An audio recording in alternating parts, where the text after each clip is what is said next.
رب العالمین آپ کے دماغ کو اتنی زیادہ روشنی، جلا اور قوت عطا فرمائے گا۔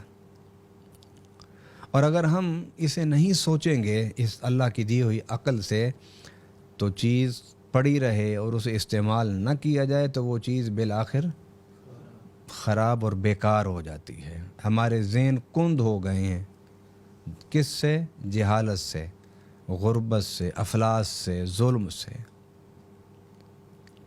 اب قرآن کے اسی فلسفے کو سامنے رکھتے ہوئے ایک بڑی بنیادی بات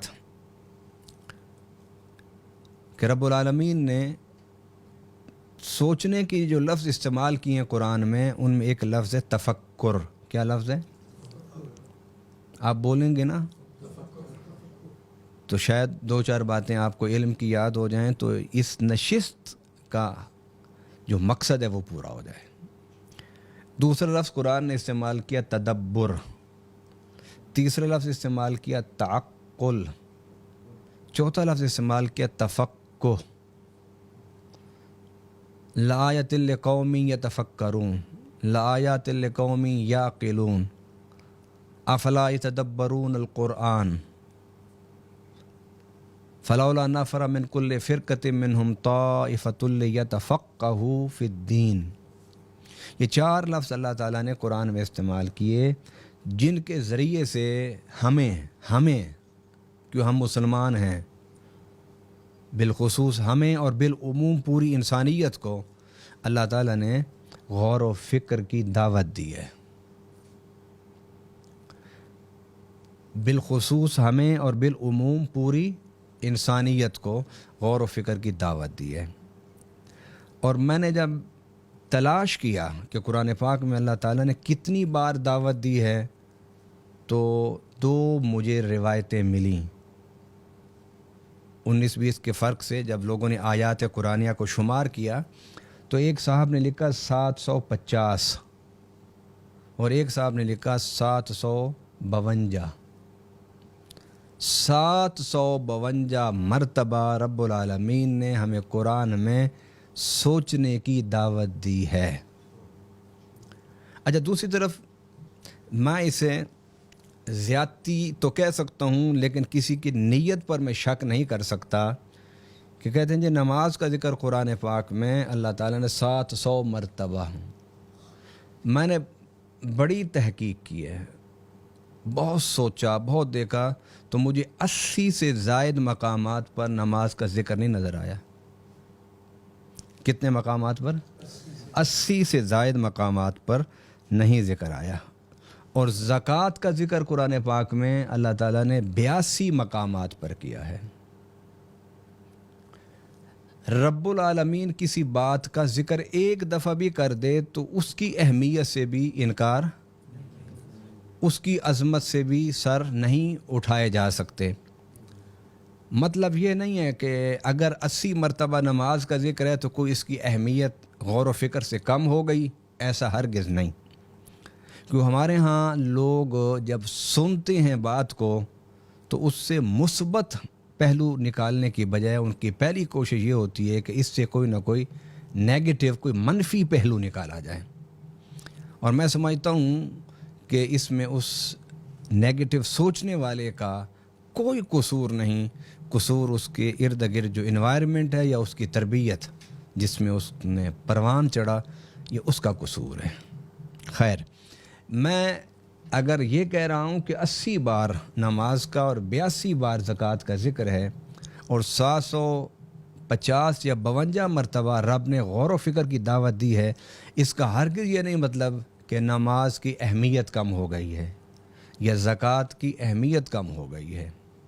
نماز تو انسان کی روح کی قوت، طاقت، ارتقاء اور پروان چڑھنے کا ذریعہ ہے کہ جس میں آپ بیٹھ جاتے ہیں، دنیا کے سب لوگوں کو درمیان سے نکال دیتے ہیں اور سارے پردے اٹھانے کی کوشش کرتے ہیں اور اپنے رب کو دیکھنے کی جدوجہد میں لگ جاتے ہیں۔ اس سے بڑی کیا عبادت ہوگی؟ اس سے بڑا کون سا عمل ہوگا کہ جو خالق اور مخلوق کے درمیان رابطے اور وصال کا ذریعہ بنے؟ لیکن رب العالمین نے 80 مرتبہ نہیں، 180 مرتبہ نہیں، 752 مرتبہ انسان کو مخاطب کر کے غور و فکر کی دعوت دی ہے. اور غور و فکر جو ہے، غور و فکر اس کے بارے میں حدیث مبارکہ میں بھی ہے کہ اگر کوئی ساری زندگی یعنی 50 سال 60 سال 70 سال سرسجدے میں رکھے، عبادت کرتا رہے، اور ایک طرف ایک بندہ بیٹھ کے غور و فکر میں چند لمحے گزار دے، تو رب کے نزدیک ان چند لمحوں کی اہمیت زیادہ ہے، ان چند لمحوں کا اجر زیادہ ہے. وہ اس لیے کہ انسان جب علم کی بات سنتا ہے اور پھر غور کرنے کی رب نے حکم دیا، وہ اس لیے دیا کہ یہ نہیں کہ ہر سنی سنائی بات کو مان لو، ہر سنی سنائی بات پر غور کرو، غور و فکر کرو، اس کی تحقیق کرو، اس کی جستجو کرو. اس سے ایک تو آپ کے علم میں اضافہ ہوگا، دوسرا آپ کے سامنے حقیقت کے راز اٹھتے جائیں گے. آپ کے پاس وہ علم اکٹھا ہو جائے گا جس علم کی بنیاد حقیقت پر ہوگی، باتوں پر نہیں ہوگی.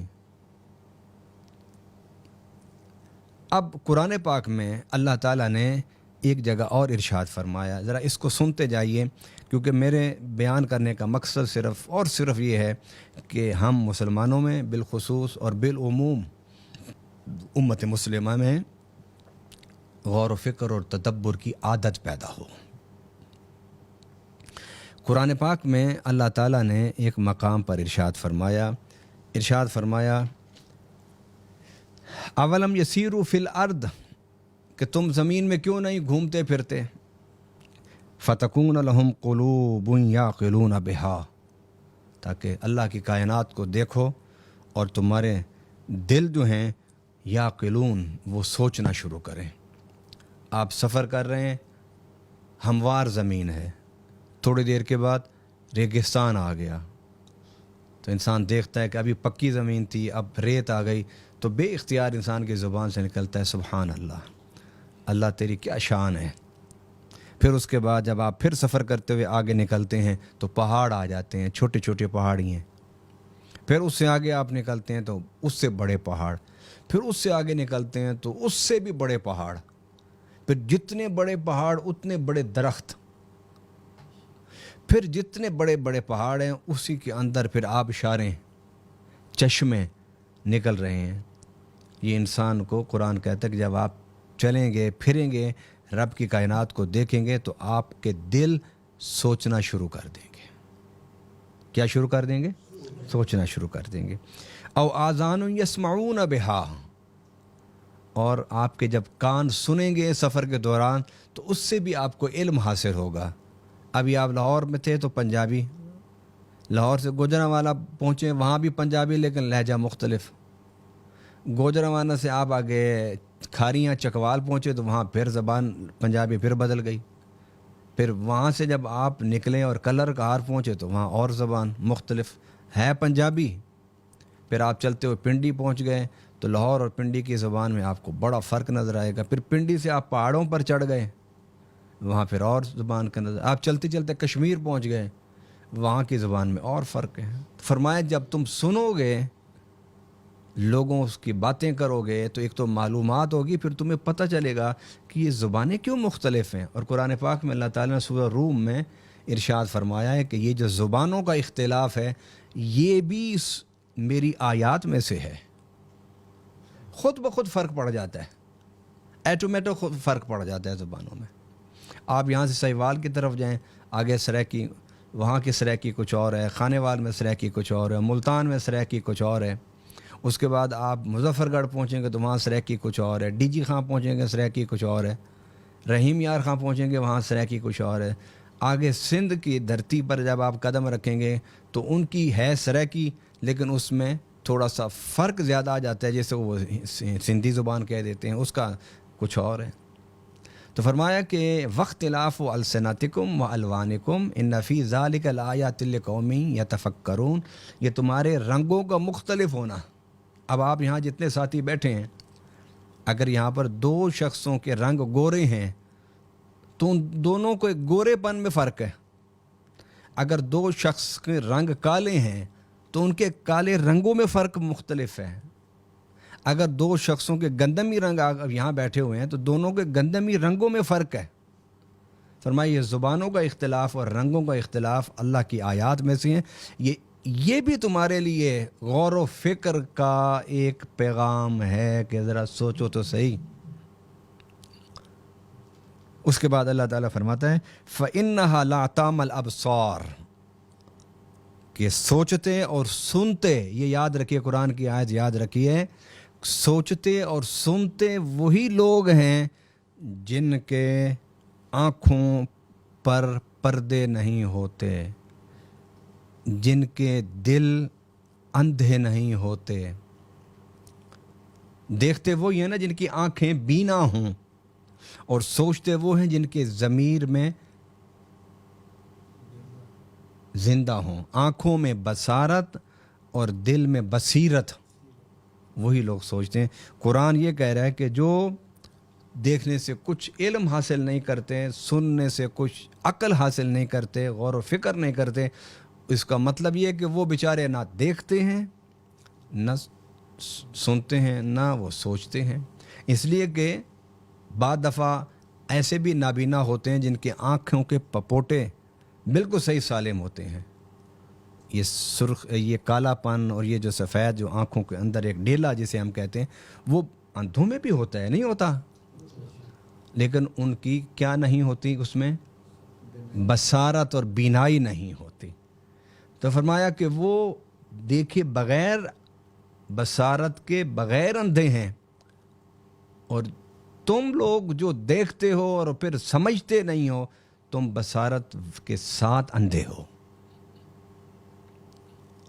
اور اگر دل ہیں تمہارے اور سوچنے کی اس میں نہیں، تم نے عادت نہیں ڈالی، جس کا مطلب ہے تمہارے دل بھی اعمیٰ ہیں، اندھے ہیں تمہارے دل.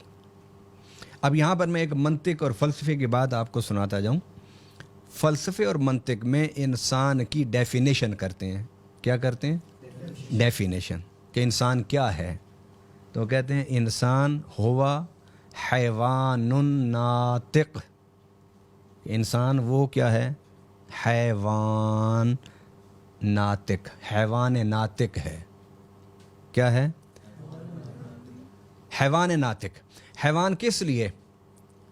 کہ کیا ایک جانور آپ کھڑا کر لیں، بھینس کو دیکھ لیں اور ایک انسان کو دیکھ لیں، کیا آپ میں اور بھینس میں کچھ چیزیں مشترک نہیں ہیں؟ بھینس کھاتی ہے، ہم بھی کھاتے ہیں. بھینس پیتی ہے، اسے پیاس لگتی ہے، ہمیں بھی پیاس لگتی ہے، ہم بھی پیتے ہیں. بھینس بچے پیدا کرتی ہے، انسان بھی بچے پیدا کرتا ہے. بھینس سوتی ہے، انسان بھی سوتا ہے. بھینس بیٹھتی ہے، انسان بھی بیٹھتا ہے. بھینس چلتی ہے، انسان بھی چلتا ہے. بھینس بیمار ہوتی ہے، اس کا علاج ہوتا ہے. انسان بھی بیمار ہوتا ہے، اس کا علاج ہوتا ہے. تو ہماری بہت ساری چیزیں کن کے ساتھ ملتی ہیں؟ حیوانات کے ساتھ. اب وہ چیز جو ہمیں حیوان سے جدا کرتی ہے، کیا کرتی ہے؟ الگ کرتی ہے ہمیں حیوان سے، وہ منطقی کہتے ہیں وہ ناطق ہے. صفت ناطق، وصف ناطق، توئیں کے ساتھ. ناطق کا معنی سوچنے والا. کیا؟ اچھا، اب سوچنا کس کو کہتے ہیں؟ سوچنا کس کو کہتے ہیں؟ سوچنے کا مطلب یہ ہے کہ آپ نے ایک چیز دیکھی، اس دیکھنے کے بعد اس سے دوسری چیز کا علم حاصل کر لیا، اس کو کہتے ہیں دیکھنا. اب یہ جو قرآن کہتا ہے نا کہ تم سنتے نہیں، تم دیکھتے نہیں، اس کا مطلب یہ نہیں کہ آپ سن نہیں رہے یا آپ دیکھ نہیں رہے. سننے اور دیکھنے کا مطلب ہے کہ آپ ایک چیز دیکھیں اور اس سے دوسری چیز کا علم حاصل کریں. اس سے کیا حاصل کر لیں؟ دوسری چیز کا علم حاصل کر لیں. اس کو کہتے ہیں سننا اور دیکھنا. مثال کے طور پر کھڑکی سے باہر اگر آپ دیکھیں کہ دھواں آ رہا ہے، تو دھوئیں ساتھ ایک چیز آپ نے دھوئیں کو دیکھا، تو دھوئیں کو دیکھنے کے بعد دوسری کس چیز کا علم آپ کو حاصل ہوا؟ کہ آگ ہے. دھواں جو ہے وہ ہمیں کہاں لے کر گیا؟ آگ کی طرف. اب ہم نے آگ کو دیکھا نہیں ہے، ہم نے کیا دیکھا ہے؟